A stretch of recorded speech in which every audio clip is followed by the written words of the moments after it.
Thomas Jefferson stole men? If he didn't steal them, he bought them once were stolen. Okay. So if you want to parse it that way, So buying a slave is sinful? I think when you're a person who writes about liberty while practicing slavery, there is a vast disparity between your creeds and your deeds. Buying a slave is not sinful. This is news to me. I'm asking a question. I'm asking you. Yeah, I haven't seen any evidence that it is. Oh. I haven't seen any evidence that it is. Again, I understand.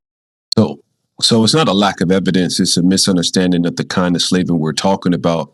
In history, all slavery was not the same. You had harsh forms and you had very mild forms. And these forms were so mild that it wouldn't even be right to call it slavery.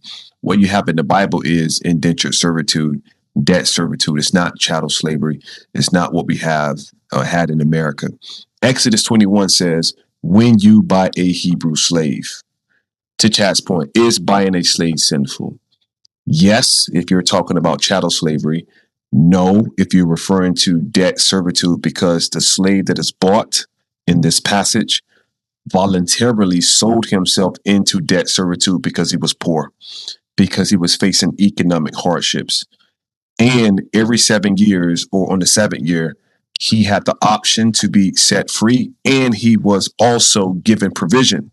And these are two other indications that it was very different from what was happening in America. So the question is missing context. And that context is, how did the person become a slave or debt slave, or however you want to describe that?